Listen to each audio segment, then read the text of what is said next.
Hello दोस्तों, मैं प्रदीप शुक्ला आपका स्टडी अड्डा में बहुत बहुत स्वागत करता हूं। उम्मीद करते हैं आप अच्छे होंगे, स्वस्थ होंगे और आपकी तैयारी, आपकी पढ़ाई बहुत ही बेहतरीन तरीके से चल रही होगी। तो आज मैं आपके लिए ले करके हाजिर हूं CUET का प्रैक्टिस टेस्ट 14 नंबर का। अभी तक जो है हम लोग 13th प्रैक्टिस टेस्ट कंप्लीट कर चुके हैं। तो जिन्होंने अभी वो सारे प्रैक्टिस टेस्ट सॉल्व नहीं किए हैं तो एक बार ज़रूर कर लीजिए, ताकि जो है आपकी भी तैयारी बहुत बेहतरीन हो सके और आप भी CUET में एक अच्छा स्कोर कर सकें, ताकि जो है आपको भी जो कॉलेज चाहिए वो बहुत आसानी से मिल सके। तो चलिए आज की क्लास को स्टार्ट करते हैं। और हर एक प्रैक्टिस टेस्ट आपको 2 पार्टों में प्रोवाइड होता है। दोनों पार्टों को मिला करके आपके 25 से 26 क्वेश्चन आपको प्रोवाइड होते हैं। तो अगर अभी तक आपने वो सारे प्रैक्टिस टेस्ट जो है सॉल्व नहीं किए हैं तो एक बार जरूर कर लीजिए। तो चलिए आज की क्लास को स्टार्ट करते हैं। आज जो है हम प्रैक्टिस टेस्ट 14 का फर्स्ट पार्ट डिस्कस करने वाले हैं, ठीक है ना। और हर एक प्रैक्टिस टेस्ट आपको 2 पार्टों में मिलता है, ठीक है ना। और जिस सब्जेक्ट पे हम लोग क्वेश्चन डिस्कस कर रहे होते हैं आपको पता ही है क्या है, हमारा मैथ। तो चलिए आज की क्लास को स्टार्ट करते हैं। तो आज की क्लास का जो है पहला क्वेश्चन, प्रैक्टिस टेस्ट 14 का पहला क्वेश्चन है। सबसे पहले क्वेश्चन को रीड करते हैं और फिर क्वेश्चन को सॉल्व करते हैं। क्वेश्चन है आपका कि Rajesh covers 2/3 of a certain distance at 4 kilometre per hour and the remaining at 5 kilometer per hour. If he takes 42 minutes in all, what is the total distance covered by him? Rajesh एक निश्चित दूरी का 2/3 भाग 4 kilometre प्रति घंटे की गति से और शेष 5 किलोमीटर प्रति घंटे की गति से तय करता है। यदि वह कुल मिलाकर 42 मिनट लेता है तो उसके द्वारा तय की गई कुल दूरी कितनी है। अब देखो यहाँ पे जो है आपसे टोटल डिस्टेंस पूछी गई है। तो यहाँ पर देखो हमने मान लिया कि लेट द डिस्टेंस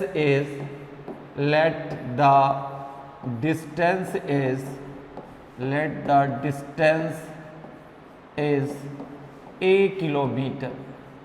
हमने क्या मान लिया, डिस्टेंस कितनी है, 1 किलोमीटर, ठीक है। अब देखो स्पीड बराबर क्या होता है आपका, डिस्टेंस अपॉन टाइम, ठीक है। स्पीड बराबर क्या होता है आपका, डिस्टेंस अपॉन टाइम।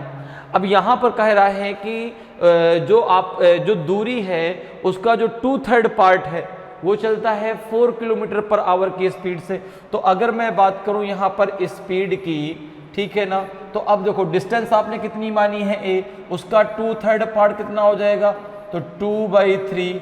और ये जो स्पीड उसने तय की है ये किस स्पीड से तय की है, वो तय की है 4 किलोमीटर पर आवर की स्पीड से, 4 किलोमीटर पर आवर की स्पीड से। तो यहाँ पे हम टाइम निकाल लेते हैं, क्या निकाल लेते हैं, टाइम, ठीक है ना, कि भाई इसको टाइम कितना लगा, ये आपका t हो जाएगा, t1 मान लो इसको, ठीक है ना। तो अब a × 2/3 की जो आपकी जो है डिस्टेंस है इसको तय करने में उसको कितना समय लग रहा है, इसको जो है वो तय किस स्पीड से कर रहा है। तो आपने कहा 2a/3 की इस डिस्टेंस को वह 4 किलोमीटर पर आवर की स्पीड से तय करता है, तो इनटू हो जाएगा 4, तो हो जाएगा आपका 2a/12 इंटू 4। कैसे हुआ, समझ में आया भाई। देखो स्पीड बराबर डिस्टेंस अपॉन टाइम, तो टाइम बराबर क्या हो जाएगा आपका, डिस्टेंस अपॉन स्पीड, ठीक है। तो यहाँ पर अगर आपको टाइम निकालना है तो दूरी जो है आपने ए मानी है उसका 2/3 पार्ट जो है वो 4 किलोमीटर पर आवर की स्पीड से तय करता है। तो यहाँ पर कितना टाइम लगता है उसको, 2a/12, ठीक है ना। 2a/3 हो जाएगा, इसके अपॉन में 4 होगा तो 4 का 3 में मल्टीप्लाई हो जाएगा। अब देखो अगर मैं t2 की बात करूं तो दूसरा टाइम है, तो रेस्ट पार्ट कितना है, तो आपने कहा कि भाई अगर टोटल 3 पार्ट है उसमें से 2 पार्ट उसने जो है क्या कर लिया है, कवर कर लिया है, तो अब 1 पार्ट ही तो बचा, अर्थात डिस्टेंस आपकी कितनी बची, a/3। और इस डिस्टेंस को उसने किस स्पीड से तय किया है, इस डिस्टेंस को उसने तय किया है जो है 5 किलोमीटर पर आवर की स्पीड से, अर्थात ये हो जाएगा आपका a/15। अब देखो टोटल टाइम कितना लगता है उसको, 42 मिनट, अर्थात यहाँ पे देखो हो जाएगा आपका 2a + 12 + A/15 ये इक्वल्स टू हो जाएगा आपका जो है किसके, ये हो जाएगा आपका 42 मिनट के, मिनट है। और जो आपने यहाँ पर टाइम निकाला है वो घंटे में निकाला है, तो इसको घंटे में जब कन्वर्ट करें कितना हो जाएगा आपका, अपॉन में 60 हो जाएगा। ठीक है, अब देखो 2 1 जा 2, 2 6 जा 12 हो जाएगा, तो ये हो जाएगा आपका A/6 प्लस आपका A/15, और इसको भी किससे 6 से कैंसिल कर दो, 7 हो जाएगा, ये आपका 10 हो जाएगा, तो ये 7/10 आ जाएगा। अब यहाँ पे आप एलसीएम ले लीजिए, तो यहाँ पर देखो एलसीएम जो है आपका 6 और 15 का एलसीएम कितना हो जाएगा, 30 हो जाएगा। इनका एलसीएम कितना हो जाएगा आपका, 30 हो जाएगा। 6 5 जा 30, 6 5 जा 30, 15 2 जा 30 इक्वल्स टू हो जाएगा आपका 7/10। तो यहाँ पे देखो A इक्वल्स टू कितना हो जाएगा, A इक्वल्स टू हो जाएगा 7 × 30 अपॉन 7 × आपका 10 हो जाएगा। 7 से 7 कैंसिल हो जाएगा, 0 से 0 कैंसिल हो जाएगा, ये आ जाएगा आपका 3। तो A बराबर आ जाएगा आपका 3 किलोमीटर, A बराबर आ जाएगा आपका 3 किलोमीटर। ठीक है ना, A बराबर आ जाएगा आपका 3 किलोमीटर, अर्थात जो डिस्टेंस है वो कितनी है आपकी, 3 किलोमीटर है। तो ऑप्शन सी आपका सही आंसर हो जाएगा। क्लियर है, समझ में आया कैसे? भाई आपने डिस्टेंस मानी थी A, ठीक है ना, तो टाइम बराबर क्या होता है आपका, डिस्टेंस अपॉन स्पीड, या कह सकते हैं स्पीड बराबर क्या होता है, डिस्टेंस अपॉन टाइम। ठीक है ना, तो यहाँ पर देखो आपको स्पीड पता है कि पहले जो 2/3 जो पार्ट है वो 4 किलोमीटर पर आवर की स्पीड से, और जो रेस्ट पार्ट है वो आपका 5 किलोमीटर पर आवर की स्पीड से वो तय करता है। तो टाइम, पहला टाइम कितना लगा उसको, तो आपने कहा कि भाई डिस्टेंस है आपकी A और उसका जो 2/3 पार्ट है वो 4 किलोमीटर पर आवर की स्पीड से तय करता है, तो ये जाएगा 2A/12। ठीक है ना, T2 कितना हो जाएगा आपका A/3, चूंकि रेस्ट पार्ट कितना बचा आपका A/3 ही तो बचेगा। भाई अगर आप टोटल पार्ट मान लें 3, तो उसमें से उसने 2 जो है कवर कर लिया, तो एक पार्ट ही तो बचा, अर्थात A/3 ही तो बचा, और A/3 जो पार्ट है वो 5 की स्पीड से तय करता है, तो T2 हो गया आपका A/15। अब T1 और T2 जो मिला के दिया था आपका 42 मिनट दिया गया था, तो इसका जो है टोटल किसके बराबर में हो जाएगा, 42 मिनट के। अब ये मिनट में दिया गया था, इसको आप आवर में कन्वर्ट कर लीजिए, तो अपॉन 60 कर दिया, और यहाँ से आपको A की वैल्यू कितनी आ जाएगी, 3 किलोमीटर, अर्थात जो आपने डिस्टेंस मानी थी वो हो जाएगी आपकी 3 किलोमीटर। तो ऑप्शन सी आपका सही आंसर हो जाएगा। क्लियर है? अगले क्वेश्चन पर आते हैं। अगला क्वेश्चन देखिए आपका 2nd नंबर का क्वेश्चन है। सबसे पहले क्वेश्चन को रीड करते हैं और फिर क्वेश्चन को सॉल्व करते हैं। क्वेश्चन है कि the spring balance of A trader waived 800 gram for 1 kg, what is the net result, is it A profit और ए लॉस एंड बाई व्हाट %? एक व्यापारी का कमानीदार तुला 1 किलो के लिए 800 ग्राम तौला गया, शुद्ध परिणाम क्या है, यह लाभ है या हानि, और कितने प्रतिशत है? देखो भैया 1 किलो के लिए कितना तौला गया, 800 ग्राम। ठीक है ना, the spring balance of A trader waived 800 gram for 1 kg। तो देखो भाई अब जो है जो दुकानदार है जो तौल रहा है, तो वह 1 kg की जगह आपका जो है 800 ग्राम दे रहा है।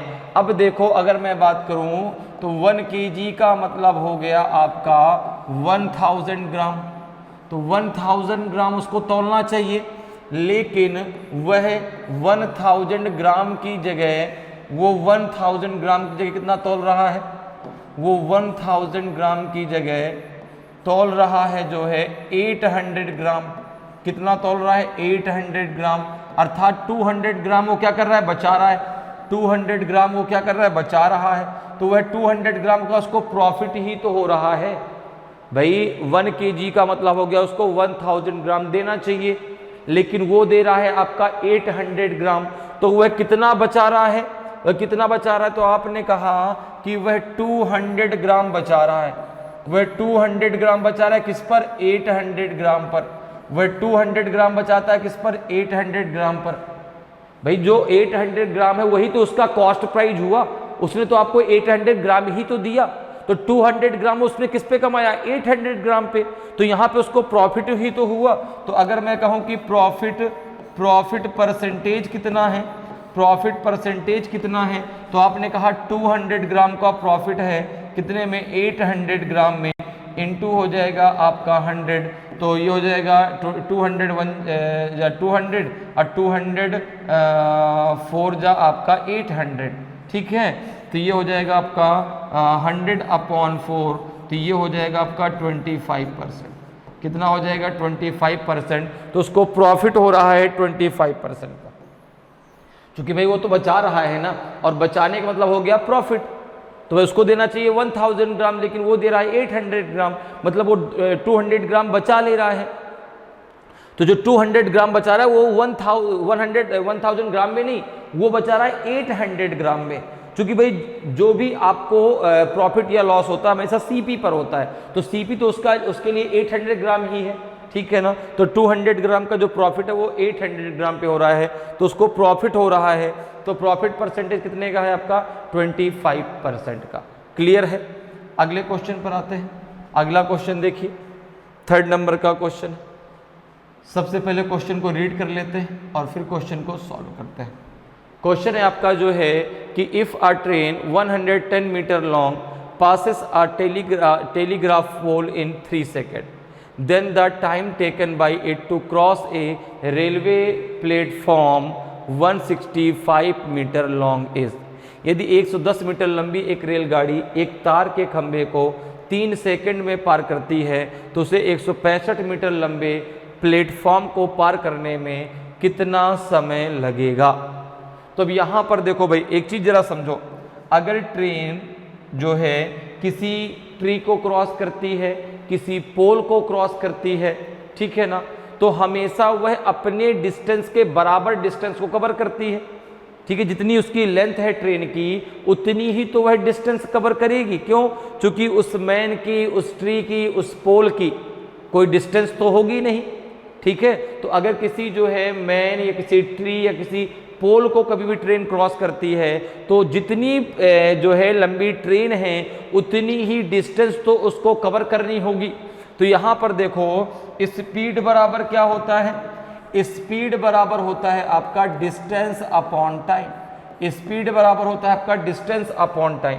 तो अगर हम बात करें तो यहाँ पर देखो, अगर हम स्पीड निकालें ट्रेन की, तो अब यहाँ से निकाल लेंगे हम। क्यों? क्योंकि जो ट्रेन की लेंथ दी गई है, अर्थात जो डिस्टेंस दी गई है, जो डिस्टेंस दी गई है वो दी गई 110 मीटर, ठीक है ना। और जो समय दिया गया, अर्थात जो टाइम दिया गया है, वो दिया गया आपका 3 सेकेंड। क्योंकि जब वो जो है एक पोल को क्रॉस करेगी, तो अपनी जितनी लंबी ट्रेन है उतनी ही डिस्टेंस तो उसको कवर करनी है।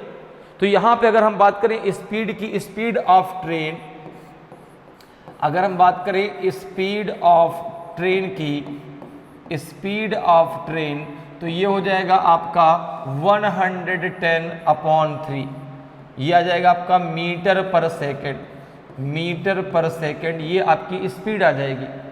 अब देखो, आपको ट्रेन की डिस्टेंस पता ही है, और जब ट्रेन किसी प्लेटफॉर्म को क्रॉस करेगी, जब जो है ट्रेन किसी प्लेटफॉर्म को क्रॉस करेगी, तो उस कंडीशन में क्या होगा भाई, प्लेटफॉर्म की डिस्टेंस और जो है ट्रेन की डिस्टेंस, उसको दोनों कवर करनी पड़ेगी ना, ठीक है ना भाई। ट्रेन की डिस्टेंस तो है ही, प्लस उसमें प्लेटफॉर्म की डिस्टेंस आपकी ऐड हो जाएगी भाई। जब किसी प्लेटफॉर्म को क्रॉस करती है, जब किसी ब्रिज को क्रॉस करती है, जब किसी टनल को क्रॉस करती है, तो उसको कितनी डिस्टेंस तय करनी पड़ती है, जो उस ट्रेन की लेंथ है वो, और प्लस प्लेटफॉर्म की डिस्टेंस।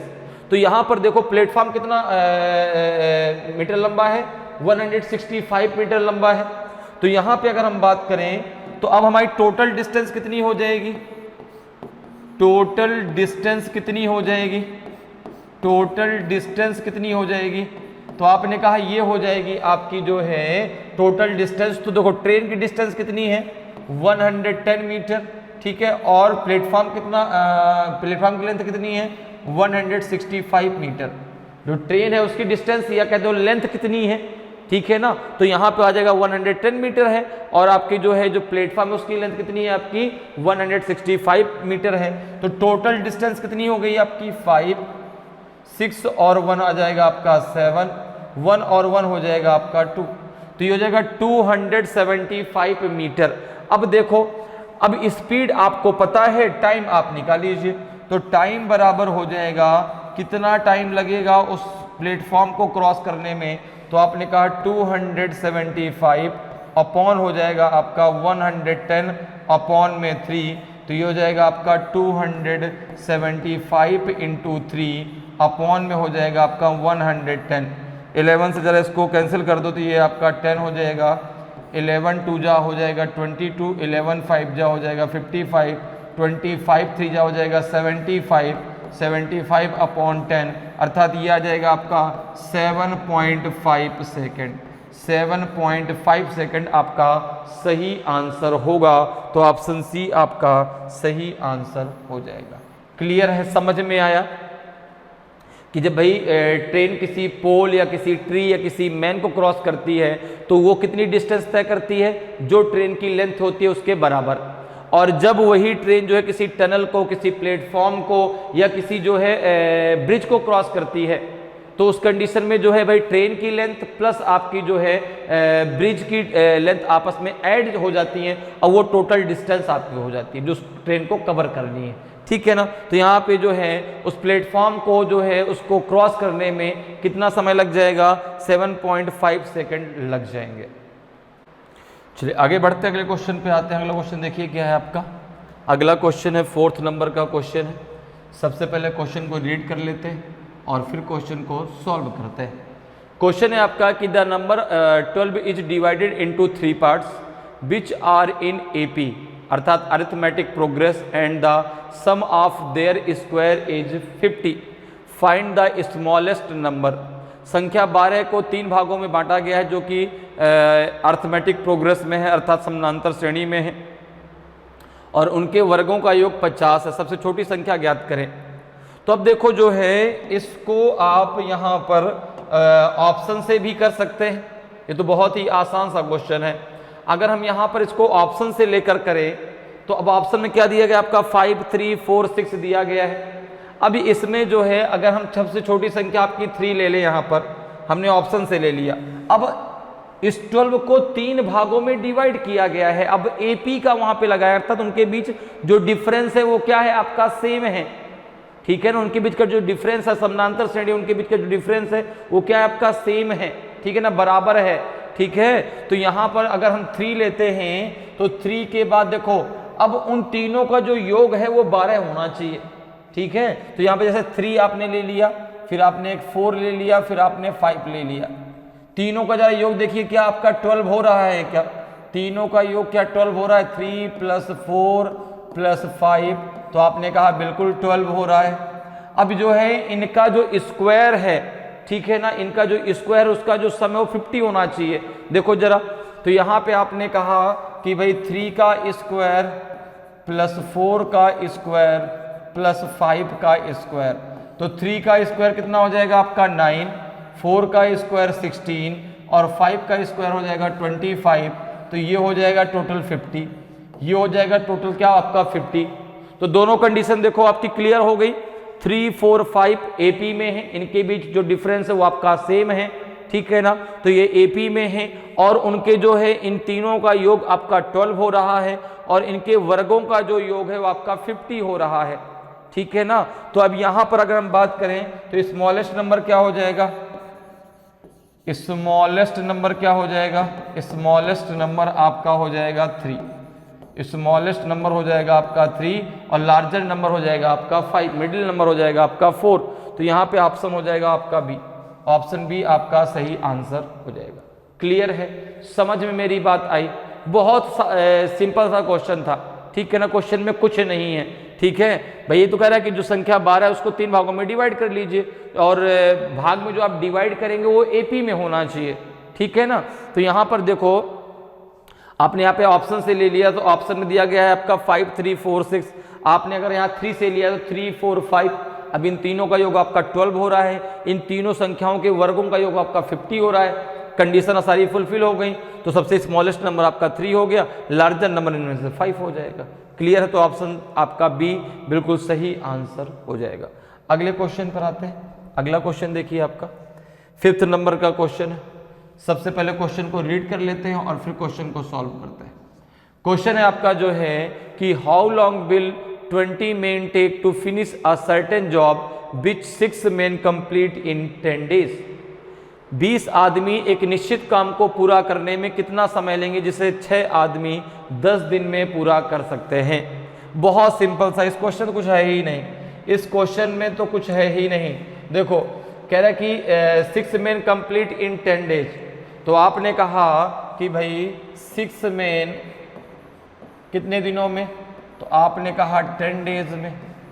6 men 10 days में, तो 1 man तो आपने कहा 10 into 6 days में, 10 into 6 days में, तो 20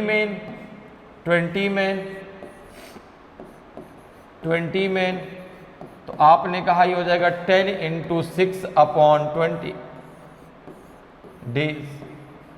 कितना आ जाएगा यहाँ पे देखो, 10 2 जा 20, 2 3 जा 6, 3 days आपका आंसर आ जाएगा।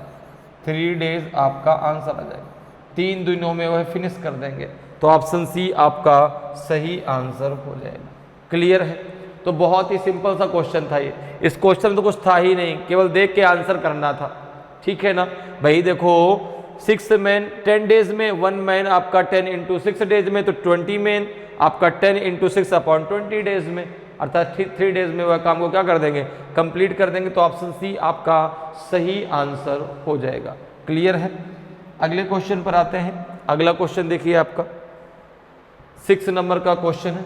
सबसे पहले क्वेश्चन को रीड कर लेते हैं और फिर क्वेश्चन को सॉल्व करते हैं। क्वेश्चन है आपका कि Ranjit went to the market carrying 100 rupees in his purse. If he buys 3 pens and 6 pencil he uses up all his money, okay? On the other hand, if he buys 3 pencil and 6 pens, he would fall short by 20%. If he wants to buy equal number of pens and pencil, how many pencils can he buy? Ranjit purse में 100 रुपये लेकर बाजार गया। यदि वह 3 pen और 6 pencil खरीदता है तो उसका सारा पैसा खर्च हो जाता है। दूसरी ओर यदि वह 3 पेंसिल और 6 पेन खरीदता है तो वह 20% कम हो जाएगा। यदि वह समान संख्या में पेन और पेंसिल खरीदना चाहता है तो वह कितनी पेंसिल खरीद सकता है? तो देखिए भाई, बहुत ही आसान सा क्वेश्चन आपसे पूछा गया है। क्वेश्चन कह रहा है कि Ranjit went to the market carrying 100 rupees in his purse. If he buys 3 pens and 6 pencil, he uses up all his money. तो आपने मान लिया कि let the CP of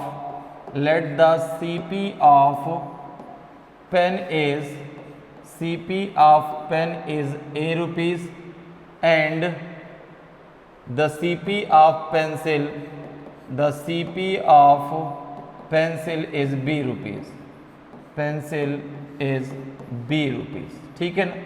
आपने क्या मान लिया, पेन की कीमत कितनी है आपकी, A रुपये है, और आपने पेंसिल की जो है CP मान ली B रुपीस। अब देखो कह रहा है कि जब वो है 3 पेन और 6 पेंसिल खरीदता है तो पूरे के पूरे उसके पैसे खर्च हो जाते हैं 100 रुपये।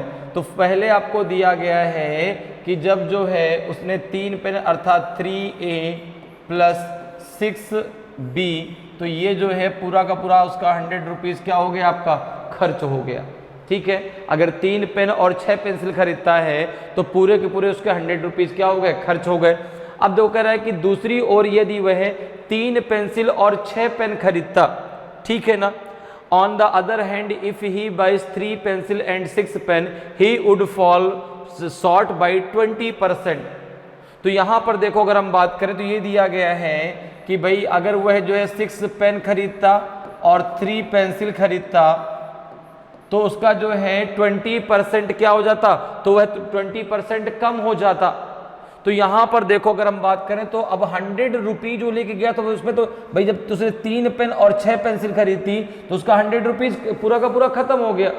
लेकिन अगर वो 6 पेन और 3 पेंसिल खरीदता तो जो है उसका 20% क्या हो जाता, कम हो जाता। तो यहाँ पर देखो 100/80 × 100, क्योंकि 20% कम हो जाएगा तो 20% कम मतलब कितना, आपका 80% बचेगा। तो 100 अपॉन 80%, तो 80 अपॉन 100 में तो इंटू 100 हो जाएगा। इसको जरा सॉल्व कर लो तो देखो 24 जा 100 नहीं 24 जा 80, 24 जा 80, 25 जा 100, 25 4 जा आपका 100, 25 5 जा 125। तो यहाँ पर जो ये आपका इक्वेशन बन जाएगा, क्या बन जाएगा आपका, ये बन जाएगा आपका 6a plus 3b equals to 125। अब देखो दो इक्वेशन बन गए, एक आपका ये इक्वेशन बन गया और एक आपका ये इक्वेशन बन गया। अगर आप इन दोनों इक्वेशन को सॉल्व करते हैं, फर्स्ट और सेकंड को अगर आप सॉल्व कर लेते हैं तो यहाँ से आपको a और b की वैल्यू मिल जाएगी। तो यहाँ पर देखो कितना हो जाएगा आपका 3a प्लस आपका है 6b इक्वल्स टू 100 के, और यहाँ पे है आपका 6a plus 3b equals to 125 के। अगर ऊपर वाले में आप दो का मल्टीप्लाई कर देते हैं तो ये कितना हो जाएगा, ये हो जाएगा आपका जो है 6a प्लस आपका 12b इक्वल्स टू 200, और ये हो जाएगा नीचे आपका 6a प्लस आपका 3b इक्वल्स टू 125। दोनों को माइनस कर दीजिए, देखिए माइनस माइनस माइनस, तो ये तो कैंसिल हो जाएगा। ये बचेगा आपका कितना, ये बचेगा आपका 9b, और ये बचेगा आपका कितना, 10 में से 5 गए तो 5 और 9 में से 2 गए तो 7, 75। तो b बराबर कितना आ जाएगा, तो ये हो जाएगा b बराबर हो जाएगा आपका 75 अपॉन 9, तो ये हो जाएगा आपका 25 अपॉन 3। 3 से आप कैंसिल कर दो तो 25 अपॉन 3। अब जरा किसी में भी एक a की वैल्यू आप रख दीजिए, आपका जो है आपको b की वैल्यू मिल जाएगी। जरा किसी एक जो है समीकरण में a की वैल्यू रख दीजिए। किसमें देखो, अगर हम यहाँ पे जो है इसमें a की वैल्यू को रखते हैं तो यहाँ पर जो कितना हो जाएगा आपका, ये हो जाएगा जो है, ये हो जाएगा आपका 6, यहाँ पे हम a की वैल्यू को रख देते हैं, कितना हो जाएगा 6। a की वैल्यू कितनी है आपकी 25 upon 3 plus 3b equals to 125 के। देखो 3 2 जा 6, 3 2 जा 6, 25 2 जा 50 हो जाएगा, 25 2 जा 50 हो जाएगा, तो b इक्वल्स टू हो जाएगा 125 माइनस नहीं 3b इक्वल्स टू 125 माइनस 50, कितना हो जाएगा आपका ये, तो ये हो जाएगा आपका 5 और 12 में से 5 गए 7, ठीक है ना, इतने तो हो जाएगा भाई। यहाँ पे हमने a की वैल्यू रख दी, कितनी है 25 अपॉन आपका 3 है, तो 3 2 जा 6 हो जाएगा, ठीक है। तो 25 2 जा आपका कितना हो जाएगा 50 हो जाएगा, 50 को जब उधर ले जाएगा माइनस में हो जाएगा, कितना आ जाएगा आपका, ये हो जाएगा 3b इक्वल्स टू हो जाएगा आपका 5, ये हो जाएगा आपका 75। तो b इक्वल्स टू कितना आ जाएगा आपका, b इक्वल्स टू आ जाएगा आपका 25, b इक्वल्स टू आ जाएगा जो है आपका 25। क्लियर है। तो यहाँ पर देखो कितना आ गया आपका 25। अच्छा एक मिनट जरा रुकिएगा, यहाँ पे देखो हम लोगों ने फिर से b की वैल्यू निकाल ली है ना, इसको हमको चाहिए यहाँ पे a की वैल्यू, और यहाँ पे हम लोगों ने किसकी निकाली, b की निकाल ली, जबकि हमको यहाँ पे b की वैल्यू मिल चुकी है, हमको निकालना है a की वैल्यू। तो यहाँ पे आपका एक काम करो 6a, यहाँ पे 3b की जगह हम रखना पड़ेगा, तो यहाँ पे देखो हो जाएगा आपका 6a, चूँकि हमको a की वैल्यू चाहिए ना, b की वैल्यू तो हमने ऑलरेडी निकाल ली है, प्लस का आपका 3 इंटू यहाँ पे हो जाएगा 25 अपॉन 3 इक्वल्स टू 125 के। क्लियर है। 3 से 3 कैंसिल हो जाएगा, और जब इसको आप करेंगे तो ये a इक्वल्स टू कितना हो जाएगा आपका 100 अपॉन 6, तो ये हो जाएगा आपका 50/3, कितना हो जाएगा 50/3 भाई 6a प्लस आपका जो है 3 से 3 कैंसिल हो जाएगा, 25 जब उधर जाएगा तो 125 से 25 माइनस होके 100 हो जाएगा, तो 100 अपॉन 6 कितना हो जाएगा 50/3। ठीक है, ठीक है, वहाँ पे गलत हो गया था, वहाँ पे हम लोगों ने फिर से b की वैल्यू निकाली थी, जो कि जो ये वैल्यू थी b की हम लोग पहले निकाल चुके हैं, हमको a की वैल्यू चाहिए थी। अब देखो यहाँ तक बात क्लियर हो गई, ठीक है ना। तो यहाँ पे a की वैल्यू कितनी आ गई 50/3, और आपके b की वैल्यू कितनी है आपकी 25/3, और a की वैल्यू को भी यहीं रख देते हैं 50/3, कितनी है a की वैल्यू 50/3, ठीक है ना, 50/3 ये आपकी a की वैल्यू है। ठीक है, अब देखो कह रहा है कि यदि वह जो है समान संख्या में पेन और पेंसिल खरीदना चाहता है तो उसको कितनी पेंसिल खरीदना चाहिए। तो हम मान के चलते हैं कि जो है if he wants to buy equal number of pens, तो मान के चलते हैं कि let the equal number of pen and pencil is कुछ भी मान लो XYZ, ठीक है ना, कि let the equal number of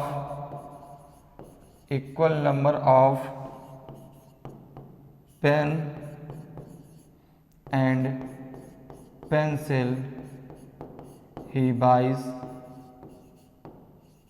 is N, ठीक है ना, मान लेते हैं N। अब देखो उसके पास रुपए कितने हैं 100 रुपीज, तो वो जो है कितना खरीदेगा, तो आपने कहा ये हो जाएगा आपका N इंटू आपका हो जाएगा A प्लस B और टोटल रुपीज हैं आपके 100। A की वैल्यू कितनी है, तो A की वैल्यू है आपकी 50/3, A की वैल्यू है आपकी 50/3, B की वैल्यू है आपकी 25/3 इक्वल्स टू आपका 100 के है, तो n इक्वल्स टू कितने के आ जाएगा, तो आपने कहा ये हो जाएगा आपका 100 इंटू 3 अपॉन में हो जाएगा 75, कितना हो जाएगा 75, ठीक है ना, ये 5 और 5 2 हो जाएगा 7। अब देखो इसको किससे कैंसिल कर दो 25 से, ठीक है, 25 3 जा आपका हो जाएगा 75, 25 4 जा 100, 3 से 3 कैंसिल हो जाएगा, यहाँ पे आपका 4 आ जाएगा, ठीक है ना, कितना आ जाएगा 4 आ जाएगा। अर्थात जो है उसको 4 पेन और 4 पेंसिल खरीदनी चाहिए, ठीक है ना, तो समान मात्रा में कितना आ जाएगा आपका 4, ठीक है, क्लियर समझ में आया भाई। समान मात्रा में हमने मान लिया कि भाई उसने n पेन और पेंसिल खरीदी, तो अब उसके पास है 100 रुपीज, दोनों को मिला के वो 100 रुपीज खर्च करेगा, तो यहाँ पे जो n की वैल्यू आ जाएगी वो आ जाएगी 4, तो ऑप्शन जो है आपका C बिल्कुल सही आंसर हो जाएगा। क्लियर है, ऑप्शन सी आपका सही आंसर होगा। अगले क्वेश्चन पर आते हैं। अगला क्वेश्चन देखिए आपका 7th नंबर का क्वेश्चन है। सबसे पहले क्वेश्चन को रीड कर लेते हैं और फिर क्वेश्चन को सॉल्व करते हैं। क्वेश्चन है आपका कि A and B are racing on a circular track in the same direction which is speed 20 meter per second and 25 meter per second respectively. Find the length of the track if they meet 20 second after they start. A और B एक वृत्ताकार track पर समान दिशा में क्रमशः 20 metre पर second और 25 metre प्रति सेकंड की गति से दौड़ रहे हैं। ट्रैक की लंबाई ज्ञात करें यदि वे शुरू करने के बाद 20 सेकंड में मिलते हैं। तो यहां पर देखो बहुत ही सिंपल सा क्वेश्चन है ये। अब यहां पे अगर आपको मैं कहूं तो यहां पे देखो स्पीड बराबर क्या होता है, डिस्टेंस अपॉन टाइम। डिस्टेंस बराबर क्या होता है आपका, speed into time, speed into time. अब यहां पर अगर हम बात करें स्पीड की तो यहां पर बात होगी रिलेटिव स्पीड की, यहां पर बात होगी रिलेटिव स्पीड की, क्योंकि दो व्यक्ति एक ही ट्रैक में एक ही डायरेक्शन में दौड़ रहे हैं। तो भाई जब यहां पर रिलेटिव स्पीड की बात आती है तो जब डायरेक्शन सेम होता है तो रिलेटिव स्पीड आपस में क्या हो जाती है, माइनस हो जाती है, और जब डायरेक्शन डिफरेंट होता है तो रिलेटिव स्पीड आपस में ऐड हो जाती है। तो दोनों का जो है यहाँ पे डायरेक्शन क्या है, सेम है, इसलिए जो रिलेटिव स्पीड होगी, रिलेटिव स्पीड वो कितनी हो जाएगी, तो रिलेटिव स्पीड आपस में घट जाएगी। तो एक की है 25 मीटर प्रति सेकंड की गति से एक दौड़ रहा है, एक 20 मीटर प्रति सेकंड की गति से दौड़ रहा है, तो 25 माइनस 20 तो ये आ जाएगा जो है 5 मीटर पर सेकंड, 5 मीटर पर सेकंड। अब देखो कितने समय बाद वो मिलते हैं, कितने समय बाद वो मिलते हैं, तो आपने कहा वो जो है 20 सेकंड के बाद वो मिलते हैं, ठीक है ना, 20 सेकंड के बाद वो मिलते हैं। तो डिस्टेंस कितनी हो जाएगी, अर्थात ट्रैक की जो है लेंथ कितनी हो जाएगी, ठीक है ना, डिस्टेंस कितनी हो जाएगी, तो आपने कहा 5 इंटू 20 तो ये हो जाएगा जो है आपका 100 मीटर।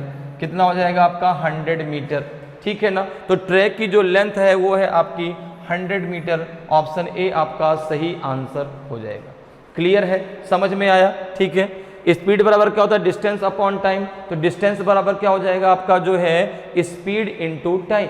अब चूंकि भाई दोनों एक ही डायरेक्शन में दौड़ रहे हैं तो रिलेटिव स्पीड क्या हो जाएगी, आपस में घट जाएगी। तो रिलेटिव स्पीड आ गई आपकी 5 मीटर पर सेकेंड, टाइम आपको दिया है 20 सेकेंड, तो डिस्टेंस हो जाएगी आपकी 100 मीटर। अगले क्वेश्चन पर आते हैं। अगला क्वेश्चन देखिए क्या है आपका। अगला क्वेश्चन है 8th नंबर का क्वेश्चन है। सबसे पहले क्वेश्चन को रीड कर लेते हैं और फिर क्वेश्चन को सॉल्व करते हैं। क्वेश्चन है आपका कि a vendor sells 30% of his fruit and throws away 40% of the remainder. Next day he sells 50% of the remainder and throws away the rest. What percent of the fruit does the vendor throw. एक विक्रेता अपने फल का 30% बेचता है और शेष का 40% फेंक देता है। अगले दिन वह शेष का 50% बेच देता है और शेष को फेंक देता है। विक्रेता कितने प्रतिशत फल फेंक देता है। देखो भाई बहुत ही सिंपल सा क्वेश्चन आपसे पूछा गया है। हम मान के चलते हैं कि वेंडर के पास जो ओरिजिनल फ्रूट थे वो 100 थे। हमने मान लिया कि वेंडर के पास जो ओरिजिनल फ्रूट थे, ठीक है ना, वो कितने थे, 100 थे। 100 फ्रूट है और उसके पास, ठीक है ना, 100 फ्रूट है उसके पास। अब देखो 100 में से वो 30% क्या कर देता है, सेल कर देता है। अगर उसके पास 100 फ्रूट है तो सेल कितना किया उसने, सेल किया उसने इसका 30%। तो 100 का 30% कितना हो गया, तो आपने कहा 30 उसने सेल कर दिया, ठीक है ना। और जो है 30% उसने सेल कर दिया and throws away 40% of the remainder, और जो शेष बचे उनका 40% उसने फेंक दिया। तो यहाँ पर देखो अगर 100 में से उसने 30% अर्थात 30 फ्रूट उसने सेल कर दिए तो रेस्ट कितने बचे, अर्थात रिमाइंडर कितने बचे, रिमाइंडर कितने बचे। तो आपने कहा रिमाइंडर जो बचे वो आपका 100 माइनस 30 अर्थात जो है 70 आपके रिमाइंडर बचे। अब 70 में से उसने 40% क्या कर दिया, थ्रो कर दिया, फेंक दिया। तो अब देखो यहाँ पे अगर मैं बात करूं कि उसने कितने फेंक दिए, थ्रोज फ्रूट, ठीक है ना, थ्रोज फ्रूट की बात अगर हम करें तो आपने कहा कि भाई 70 में से 40% उसने क्या कर दिए, फेंक दिए, अर्थात 28 उसने फेंक दिए।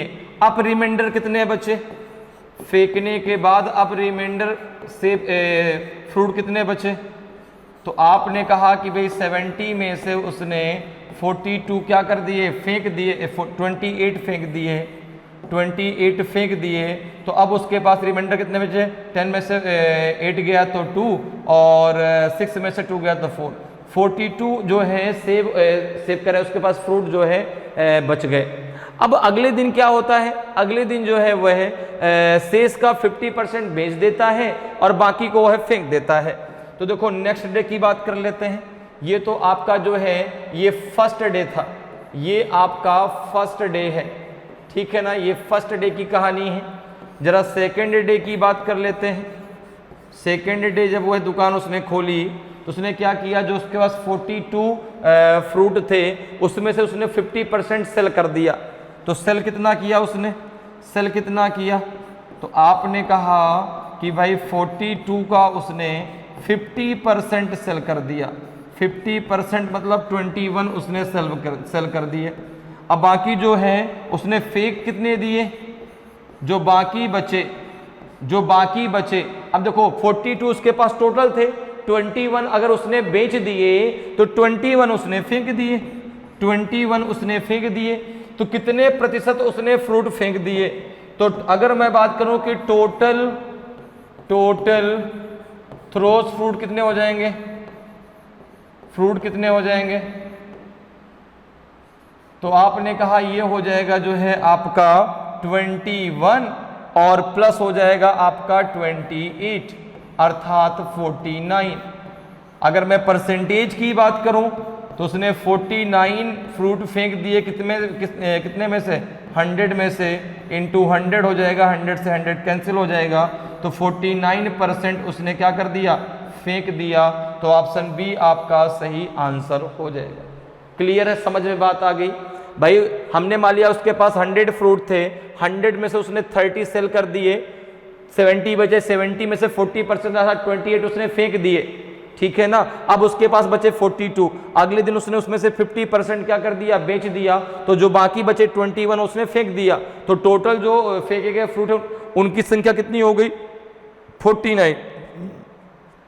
तो भाई 100 में से 49 तो उसने फेंक दिए, कितने परसेंट फेंक दिए, 49% उसने फेंक दिए। तो ऑप्शन बी आपका सही आंसर हो जाएगा। क्लियर है। अगले क्वेश्चन पर आते हैं। अगला क्वेश्चन देखिए आपका 9th नंबर का क्वेश्चन। सबसे पहले क्वेश्चन को रीड कर लेते हैं और फिर क्वेश्चन को सॉल्व करते हैं। क्वेश्चन है आपका जो है कि an orchard has 48 apple trees, 60 mangoes tree and 96 banana tree. These have to be arranged in rows such that each row has the same number of trees and of the same type. Find the minimum number of such rows that can be formed. एक बाग में 48 सेब के पेड़, 60 आम के पेड़ और 96 केले के पेड़ हैं। इन्हें पंक्तियों में इस प्रकार व्यवस्थित करना होता है कि प्रत्येक पंक्ति में पेड़ों की संख्या और समान प्रकार के पेड़ हों। ऐसी पंक्तियों की न्यूनतम संख्या ज्ञात कीजिए जो बनाई जा सकती हैं। तो भाई जो है जो वैरायटी है वो भी बराबर होनी चाहिए और जो नंबर ऑफ आपके ट्रीज हैं उनकी जो संख्या है वो भी आपकी हर रो में क्या होना चाहिए, बराबर होनी चाहिए। तो यहाँ पर देखो हम क्या करते हैं, इस ऐसे क्वेश्चन को कैसे सॉल्व करना चाहिए। यहाँ पर जो है आप इन तीनों का एलसीएम निकाल लीजिए, सॉरी एलसीएम करें, एचसीएफ निकाल लीजिए, ठीक है ना। एचसीएफ ऑफ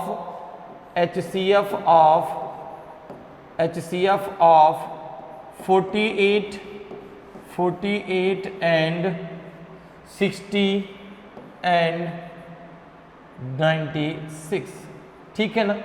तो यहां पर देखो अगर हम बात करें तो 48 के फैक्टर क्या हो जाएंगे, 48 के फैक्टर क्या हो जाएंगे, 2 से कैंसिल करो 24 आ जाएगा, 2 से करेंगे तो कितना आ जाएगा आपका 12 आ जाएगा, 2 से करेंगे तो कितना आ जाएगा आपका 6, 2 से करेंगे तो 3 आ जाएगा, 3 1 जा 3 हो जाएगा, ठीक है।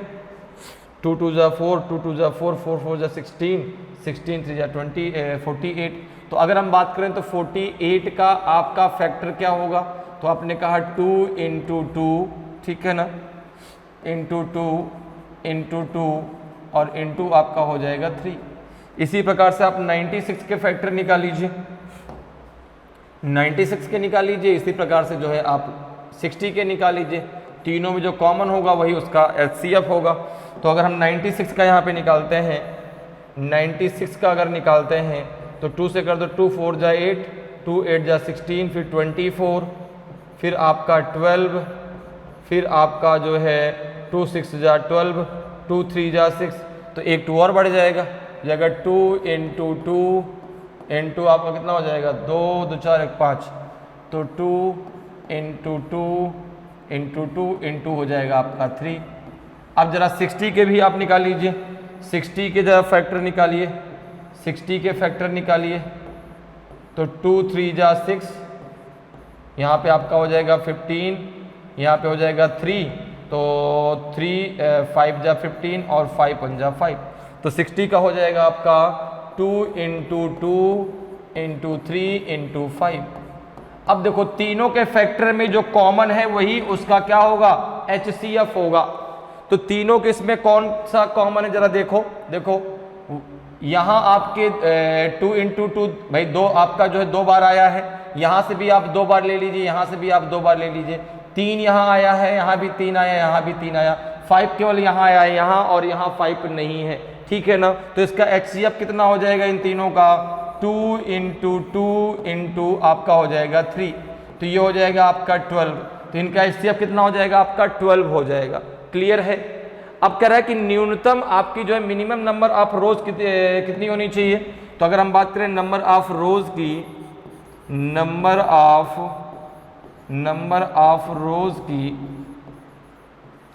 तो ये हो जाएगा जो है आपका 48 प्लस आपका 60 प्लस 96 डिवाइडेड बाई 12, ये कितना हो जाएगा आपका, देखो 6 और 8 हो जाएगा आपका 14, 1 आपका होल ईयर 9 और 1 हो जाएगा 10, 10 और 6 हो जाएगा 16, 16 और 4 हो जाएगा आपका 20, 20/12, तो 12 2 जा 24, 12 1 जा 12, कितना बच जाएगा आपका 8, और 12 7 जा 84, अर्थात नंबर ऑफ जो रोज हो जाएंगी वो जाएंगी 17, तो ऑप्शन सी आपका सही आंसर हो जाएगा।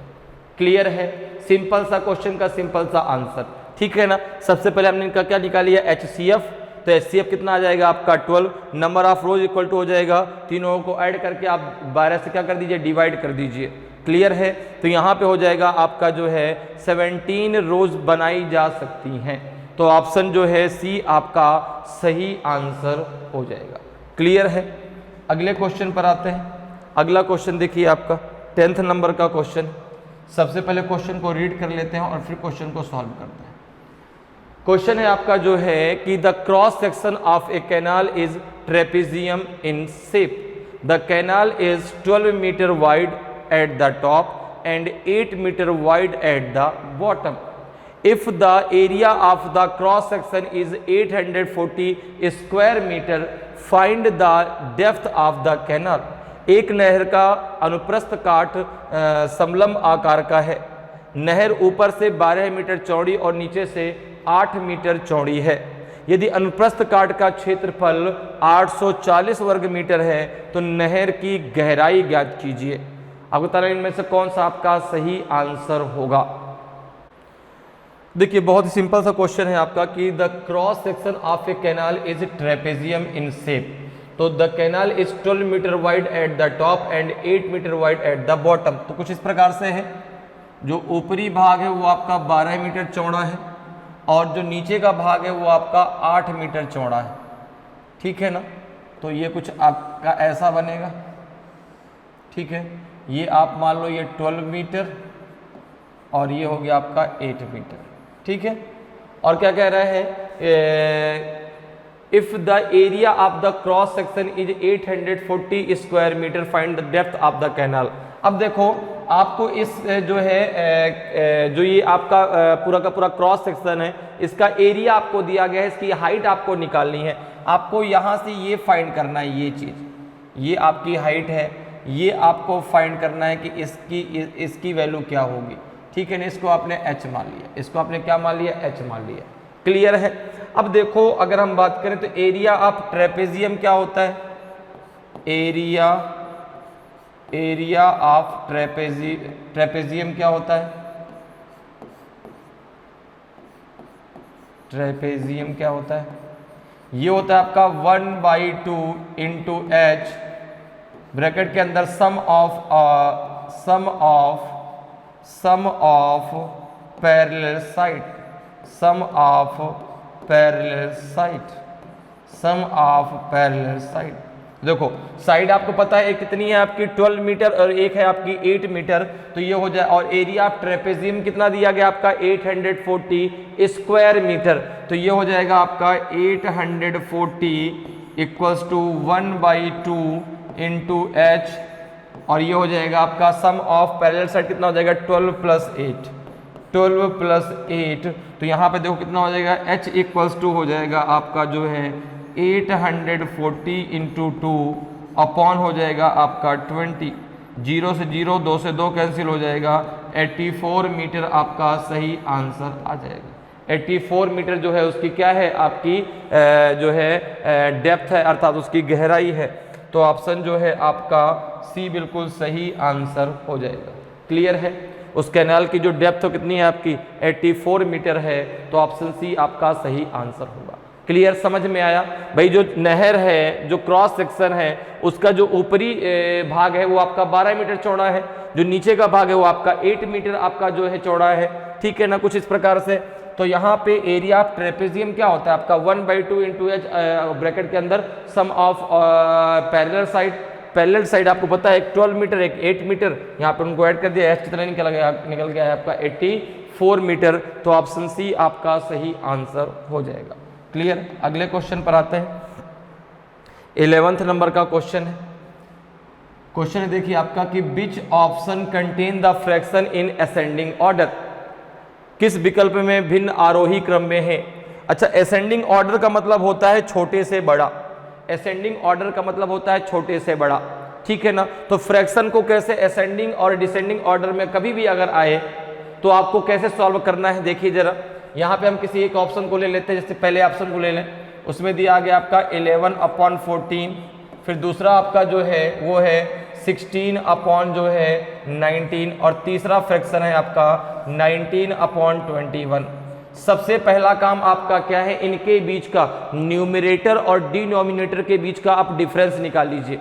अगर जो है फ्रैक्शन, जो जितने फ्रैक्शन आपके दिए गए हैं, जैसे यहाँ पे कितने फ्रैक्शन हैं, 3 फ्रैक्शन है। अब अगर तीनों के बीच का डिफरेंस बराबर है तो जिसका न्यूमरेटर बड़ा होगा वो बड़ी भिन्न है, जिसका न्यूमरेटर छोटा होगा वो छोटी भिन्न है, ठीक है ना। और अगर डिफरेंस अलग अलग आ रहा है तो फिर उन डिफरेंस का आप एलसीएम लेके निकाल लो। जैसे यहाँ पे अगर हम देखें तो 11 और 14 के बीच का डिफरेंस कितना है, 3 है। 16 और 19 के बीच का डिफरेंस कितना है, 3 है। 19, 21 के बीच का डिफरेंस कितना है आपका, 3 है।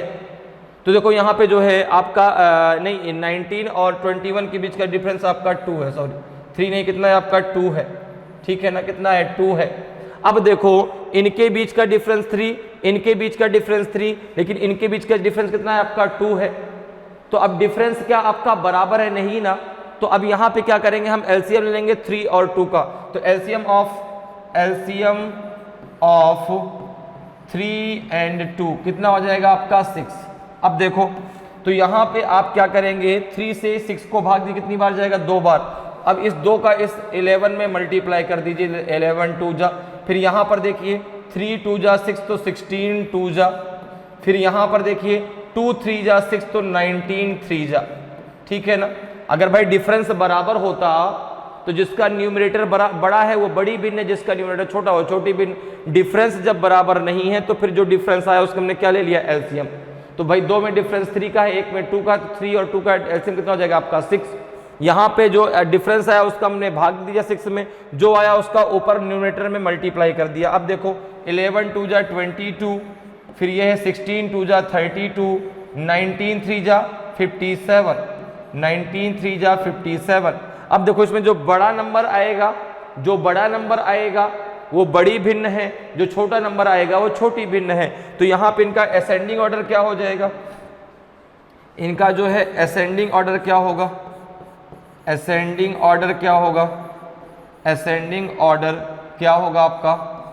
तो असेंडिंग ऑर्डर हो जाएगा आपका 22, 22 से बड़ा है 32, 32 से बड़ा है 57। अर्थात अगर हम फ्रैक्शन की बात करें तो सबसे पहले 11/14, उससे बड़ा है आपका 16/19 और सबसे बड़ा है आपका 19/21, ठीक है। तो यहाँ पे असेंडिंग ऑर्डर हो जाएगा आपका 11/14, 16/19, 19/21। तो ऑप्शन ए आपका सही आंसर हो जाएगा, ऑप्शन ए आपका सही आंसर होगा। क्लियर है, समझ में बात आई। अगर डिफरेंस बराबर है तो जिसका न्यूमरेटर बड़ा वो बड़ी भिन्न, जिसका न्यूमरेटर छोटा वो छोटी भिन्न।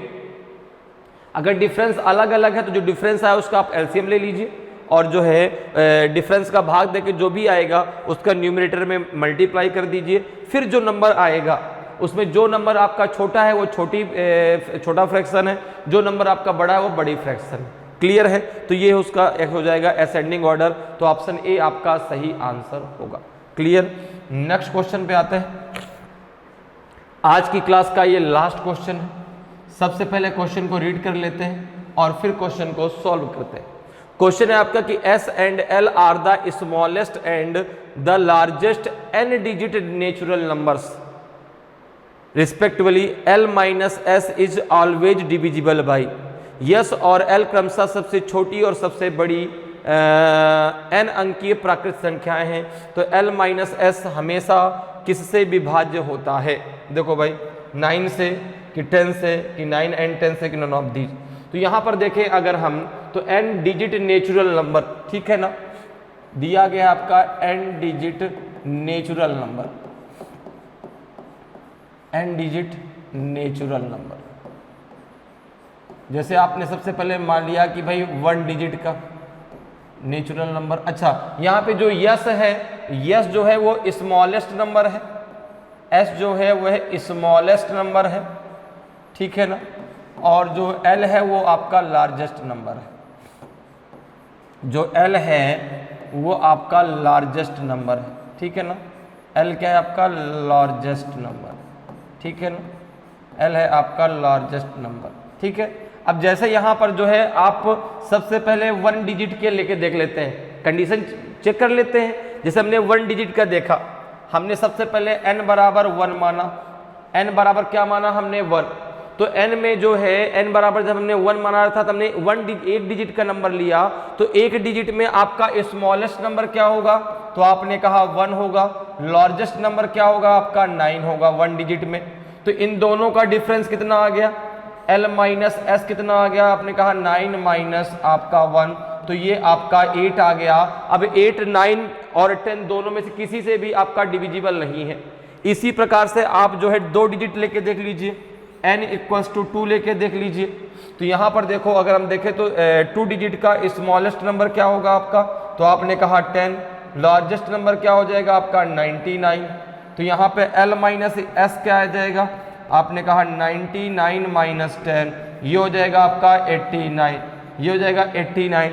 89 भी आपका 9 और 10 किसी से भी डिविजिबल नहीं है, ना तो 9 से है ना तो 10 से है, ठीक है ना। तो यहाँ पे आंसर क्या आ जाएगा, ऑप्शन डी आपका सही आंसर हो जाएगा, नन ऑफ दीज। क्लियर है।